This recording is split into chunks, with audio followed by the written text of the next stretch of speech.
Hello everyone, it's Duckfeden07 and just got another trophy with Domain Zoo. Okay, so this is the Tarkir Zoo list. I trophied after the MOM released 3 weeks ago. So this is basically first time I played the list after my 9-1 run 2-3 weeks ago. So I immediately got another trophy with a total of 14-1 total score with the list, which is really good. Feels every time I play this, it just feels very good. I already said in the last videos, I really like additional burn spells, and I value Tarkir better than any other playable burn spells, additional burn spells at the moment. Okay, so this Invasion of Tarkir is a card that completely solves some of the aggro matchups. You know, there are a lot of aggro matchups in the modern that just don't play almost any removal. And in a lot of situations, you can go like turn 2 Territorial Cow or Nishoba Brawler, into turn 3 Invasion of Tarkir, kill one of the creatures. For example, if you're playing against humans, you kill one human, whatever, and you attack the invasion. You attack the invasion, and it's really if they don't have like Solitude, it's highly unlikely that they will use their important creature to jump Kavu. If they do, that's also great. So if they don't, you will flip the Tarkir, and in this situation, this card will basically be unbeatable for them unless they draw.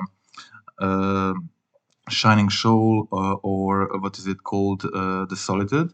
Okay, so this is card basically that for every dragon you have, it when dragon attacks, it pings 2 damage whenever you want, and it just kind of kills their creatures for free. And it's a very similar story when you're playing against other aggro matchups, tribal decks like goblins, like merfolks. Humans are the most popular right now. Some I mentioned them, but also like Death and Taxes just get really lot easier when you have additional burn spells, especially if it's Invasion of Tarkir. If you can flip it and make it like 4/4 flyer, that's very hard for them to block. And doing the pings each time the dragon attacks. Also, you know that Sino Draco is a dragon, so you can get in some situations when you have Sino Drake on the field and Invasion of Tarkir, and you have like Tribal Flames in the hand, you can immediately flip Tarkir before attack and then get immediate trigger from the Sino Draco to do 2 damage, maybe to kill a creature that you would like use the flames to kill it anyway or something like that. So it can be really valuable.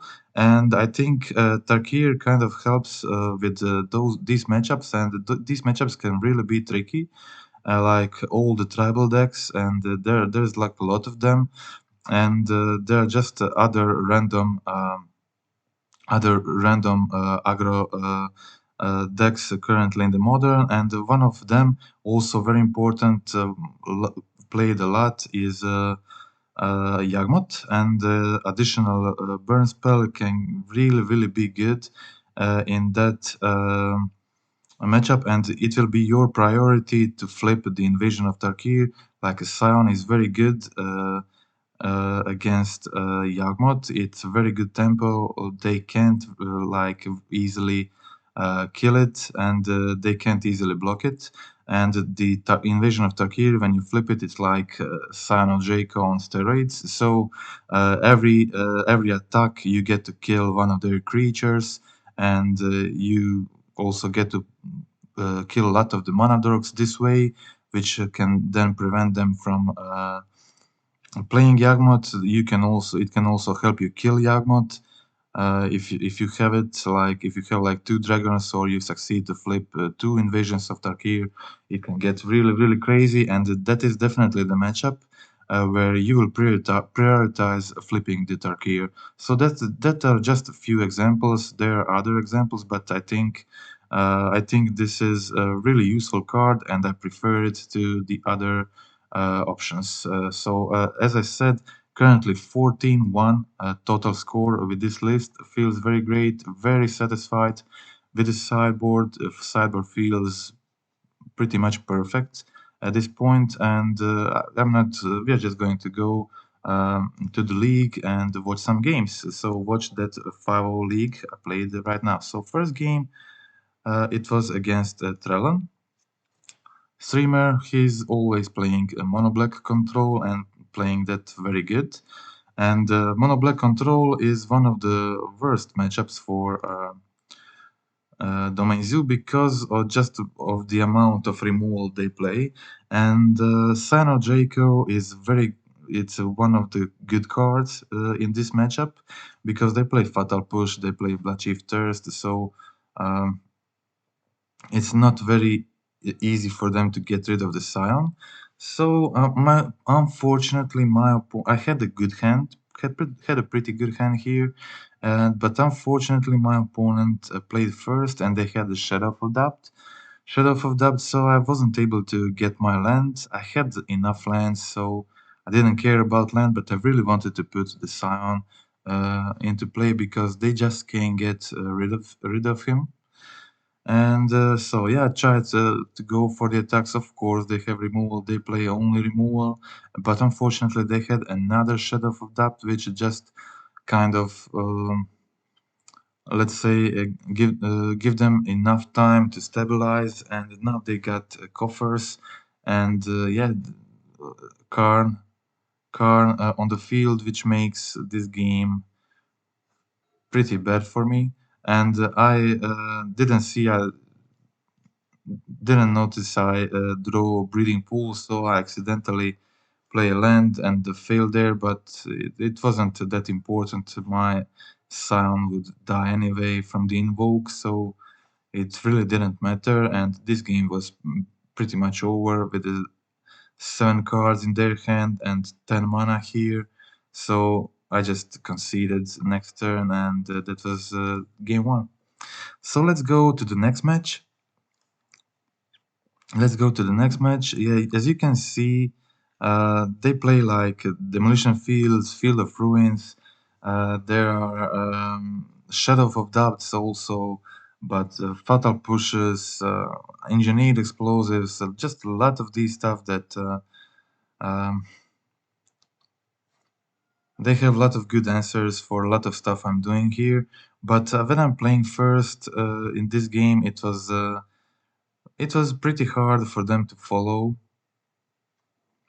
I decided to wait with the bolt here and just see what my opponent does.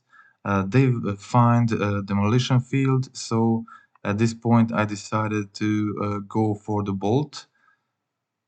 I really needed and I wanted kind of maybe cycle the Savite Triumph in case I had to find some other cards, but my opponent got the demolition field, then I was forced to play the bolt and not cycle the Savatron, but to keep it to be able to play my other red spells. And yeah, I got another land and had multiple burn spells here to finish. So that was game 2 in this match 1 against Mono Black Coffers. So in the game 3 started second, obviously. It's definitely harder to play this. As I already said, this is one of the hardest matchups for Domain Zoo. And my opponent is playing first. I had to go for the tapped land, and I had the multiple of these 1-drops, which was pretty good. Um, Pretty good for me, but the opponent had double removal here, and but they were kind of stuck on lands, so it was good news for me, and I really needed threats at this point, so I got I was lucky enough to get the Scion of Draco from the top, and as I already said in game 1, a Scion is one of the cards that is hardest for them to get rid of. So my opponent decides to go for the demolition field. They find the third land, and I also find another land here. So I decided just to use the burn spell. Put my opponent on a 9 life here, which means if I get the Tribal Flames, I can win with the Scion attack next turn. I also hold the Stubborn Denial here, so it was pretty good position for me.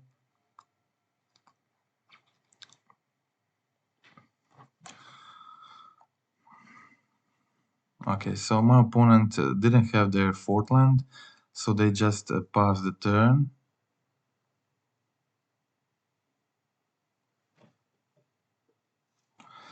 They go for the March, I think. Yeah, March on my turn. Try to kill the Sign of Draco, also gaining 4 life in the process. That's really bad for me. So luckily I had the Stubborn Denial plus top deck the Tribal Flames I was talking about on my turn to finish the game immediately. So that was it. That was game 1 against Mono Black Coffers. Pretty hard, one of the hardest matchups I would say for the Domain Zoo, but I think with the more burn spells it gets easier. Also, a Sign of Drake was really important in that match. So yeah, last 2 times I played that matchup, I was able to win. Okay, so I went for the Wildnecatl here, and you can notice that it's really important that I use the Temple Garden on my turn 1.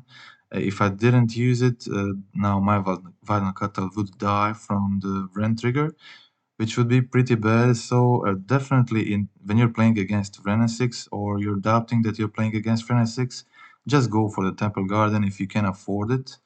And my Vanekatl would die, and in this situation, it dealt 6 damage here and was just very good. I also drew into multiple of these burn spells, but I went for the attacks first to play safely. No point of risking anything. So my opponent plays the Endurance, tried to block the Vanekatl here. So they just let the Scion, and I finished the game with Burn, and that was the game 1 against the 4-color Omnat pile.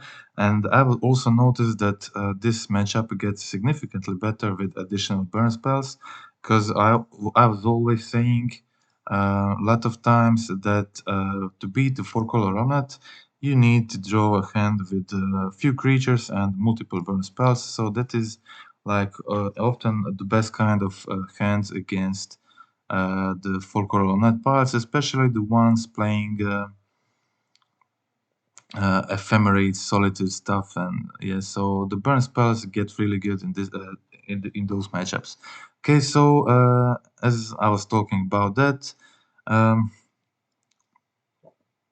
this is exactly what I had here. So I had a creature, I had some interaction, plus a lot of burn spells. I think that's just really good for this match. And my opponents tried to play the Teferi, but I holded the fetch, didn't crack the fetch, so I holded the Stubborn Denial, so I was able to counter the Teferi, played the fetch, second fetch next turn, finds my red source, attack for 3 with Valnecatl.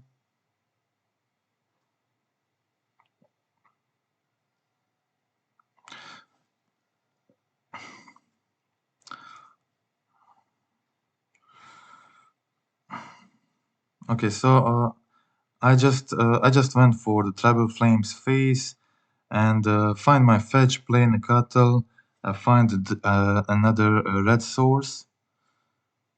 If I draw more burn spells, so I can finish my opponent next turn.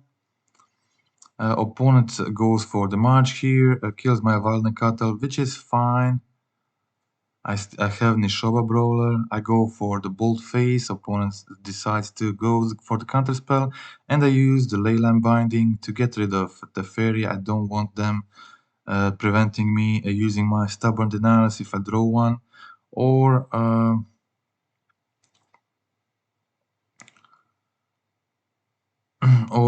going up to 3 and then using the Fairy's minus ability again. My opponent decides not to go for the basic here, but for the Breeding Pool, so I wait until they tap out for the Solitude and finish them with a Bolt, and so that was it. That was pretty quick games against a four-color Omnot control. That is often how this happens when you have good, strong hands against them. And I said the mixture of a few creature spells plus followed by multiple burn spells probably works the best. So I was on the draw and my opponent revealed the Giganta.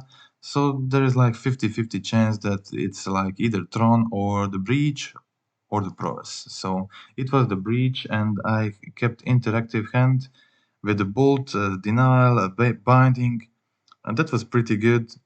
It was bad if I'm playing a first against a slow deck and I don't have any threats, but I think I was with Gigant, I was expecting more like Breach or Prowess, and I think this hand was decent, but as you can see, my draws were terrible, and like I got 3 lands from the top and I already got 4, so it was pretty much as bad as it gets. And my opponent got the Emery here, and I just got the Stubborn Denial and another one. So really bad rolls, just Stubborn Denial plus 3 lands from the top. And my opponent even milled all white sources. They had like Foundry, Fountain, Island, and they played the Breach here. So they have the bubble. They have the bubble, so I can't really get out of this situation. They just sack the bubble, and they just sack the bubble and mill themselves until they find the Moxamber. Then when they find the Moxamber, they get a mana to cast the Grape Shot, which they already have in the graveyard. So that was it. Okay, so I go I had the Steam Vents in hand, which means I can get full domain.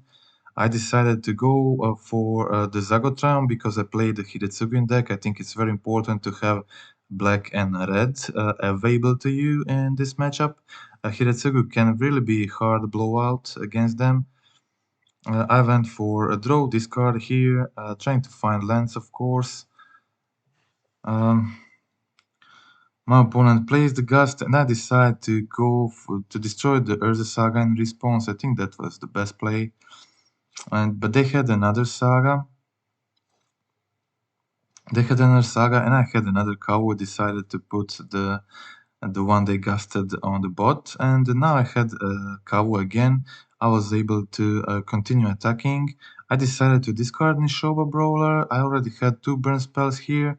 I really wanted the land and to hold both Stubborn Denials in case they try to kill my cow. So they went for the construct token, and I decide to kill it before it gets too large.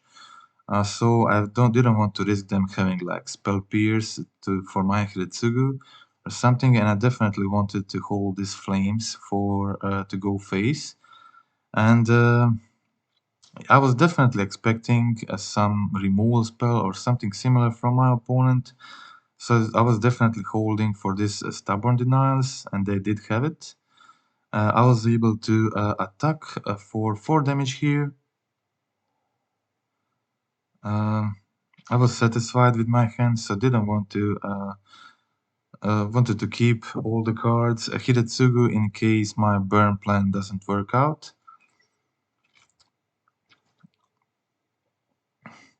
So if my burn plan doesn't work out, they had like multiple spell pierce or whatever, then I can go for the Hiretsugu, kill all their permanents after they find the Shadow Spear or whatever. So I went for the Kawa attack to do the redraw, but also to make them tap out before I go for the Tribal Flames.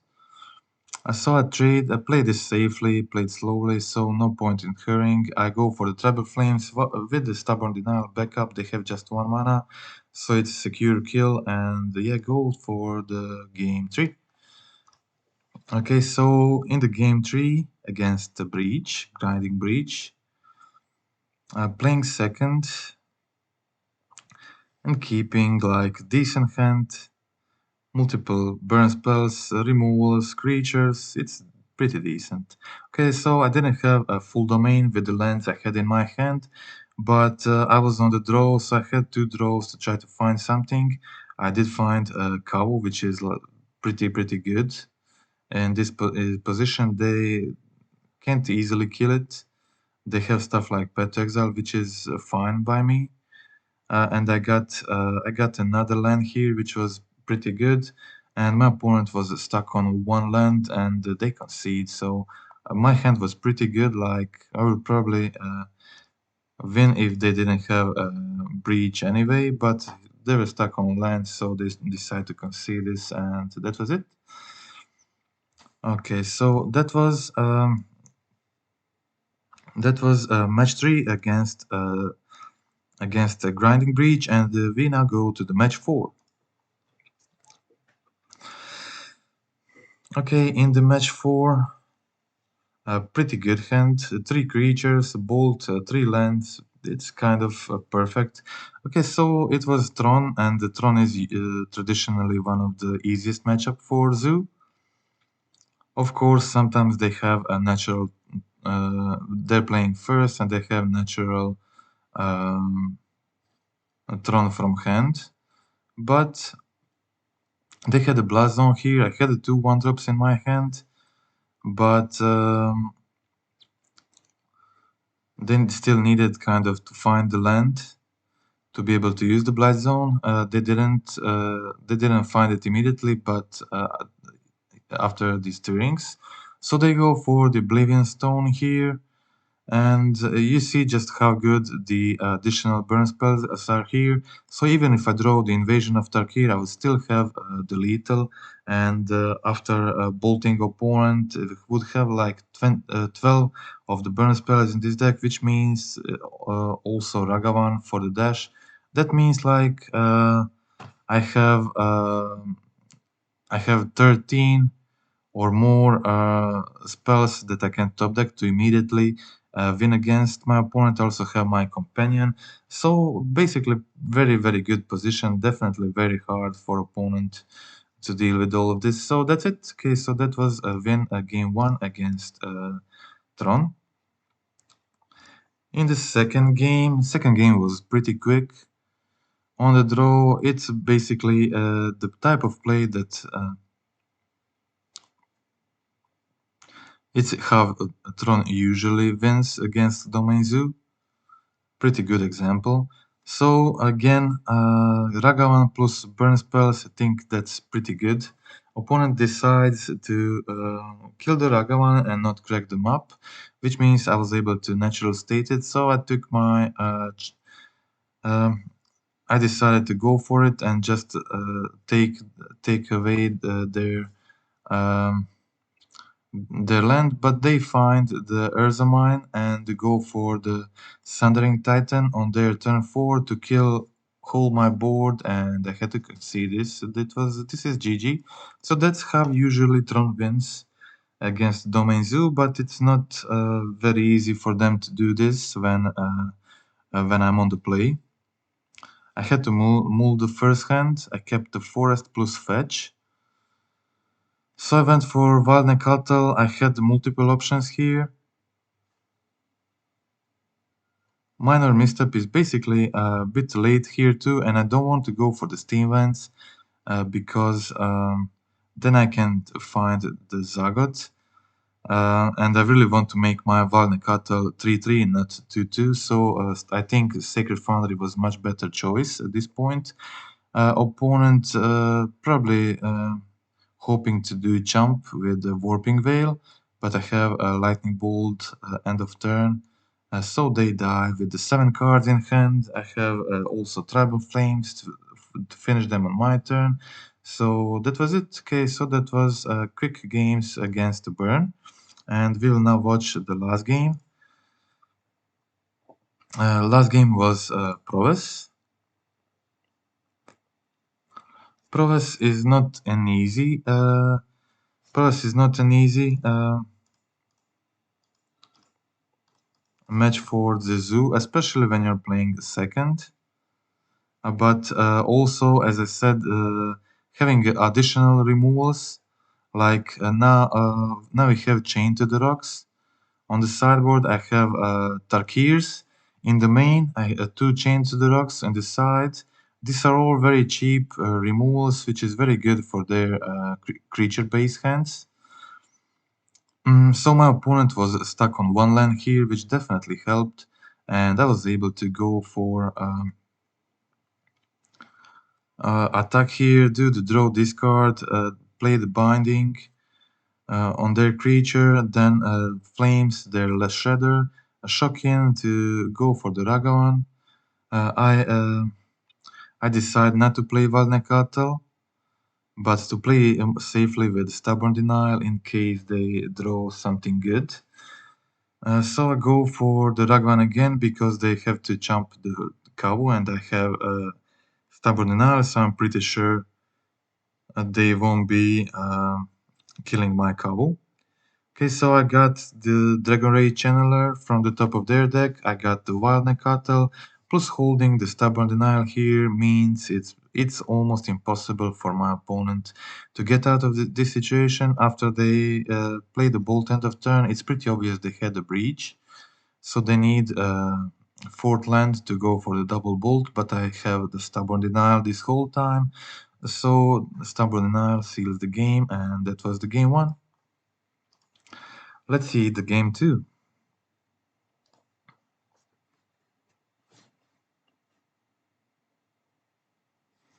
You will notice I played a lot of my games second, which is why a lot of the results from this league ended up in 2-1.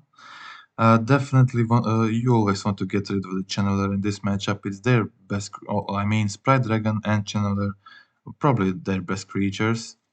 And the Breach is definitely the way they will often try to win against you.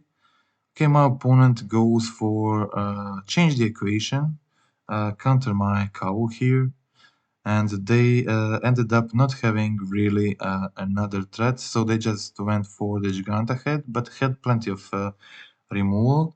Then I played the Rest in Peace with the Stubborn Denial backup, resolved the Rest in Peace, which was pretty good, but both players went to Giganta hand. I was hoping to go for the black mana here, but I didn't have a solution for opponent Giganta, so I tried to play mine. Maybe I should have waited for another land to have a Stubborn Denial in the backup, but I was hoping like my opponent also needs to draw a land to play their Giganta, and I have plenty of draws to find the removal. And the game was pretty close. I played my Hiretsugu. I wanted to have it as a creature. And for the next two turns, Hiretsugu is pretty good, mostly. But now I have Rest in Peace. I didn't have any one drops, so it wasn't great. But I played it just to be able to flip it in a creature. I go for the Ragavan dash here, kill their channeler as a blocker, connect with Ragavan, bolt my opponent, put them on 8 life, which means if they fetch here, I have possible lethal with I have possible lethal with the Tribal Flames. They go for the Mutagenic Growth. I have the Minor Misstep, but they have another, which was pretty close actually because I had it. I checked and I had the Tribal Flames on top of my deck. So if if I kind of had something else, it would be I was pretty close to the kill too. So okay, so that was game two, and we'll now watch the last match of the league. Okay, playing first, definitely much easier. This I decided to put back Stubborn Denial, keep Ragavan, rest in peace Scion. This means like a perfect curve. Turn 1 Ragavan into turn 2 rest in peace into turn 3 Scion. Also holding the Stubborn Denial helps. Definitely. So I connected against Ragavan. You mostly would think that Ragavan is not good against Provas because they play Lava Dart, but I think a lot of the players actually uh, puts their sideboards some of the lava dart because it's only good against Ragavan and not really good against other creatures. I play my Scion to give Ragavan a first strike here. Opponent decides to go for the Sacred Foundry and plays the Mutagenic Growth to try to kill my Ragavan. I had a double counter spell here, so I used the Minor Misstep. I think Minor Misstep is one of the best cards against Prowess. It's especially good against Prowess. And I got the Nishoba Brawler from top. And while Nishoba Brawler dies to Bolt, it's still excellent threat in this matchup. My opponent plays Bolt, but they still lose to Nishoba Brawler. Okay, attack my opponent for a 4 damage here. Put them on a 4 life, which means if they don't have removal, they die. So I attacked with both of my creatures and finished off my opponent, and that was it. That was the entire league. Pretty cool matches. All of the matchups were pretty serious decks, pretty high tier decks. From the Breach, from Prowess to Mono Black Coffers, all of the stuff that you really see a lot. Um, when you played in the leagues. But I think some of the matchups, obviously, I had to sideboard trim on the invasion of Tarkir, and in this league I didn't play matchups that Tarkir is really good against, but so you didn't maybe see it much, but I really liked it as additional burn, and it was useful just as a lightning bolt can be. And as I already said in the beginning, a lot of the aggro matchups really don't have good solution for it, and you can really it can really change the games against those matchups that are usually not really favored, like all the tribal decks and the Yagmoth. I think they're usually not favored, and I think this card helps a lot there. And especially when you flip it, it's this ability, it's what gets them. So this pinging 2 damage on any attack, it's what gets those decks in the end. Also flying, trample on a 4/4 flyer. Yeah, so that is it. That is the entire league. I hope you like the gameplay. I hope you like. Uh, I hope you like the list. If you want to help the channel, click like, click subscribe, comment in the video. I also just want to notify that there is now a Discord channel with the link on my YouTube channel. You can join if you want to discuss and see other lists I daily put there, everything I test. Some of decks are bad, some are good, some are serious, some are competitive, some are not really, some are just for fun. But you can all see that on the Discord if you're interested. Join it, and that's it. That is it for today. Goodbye.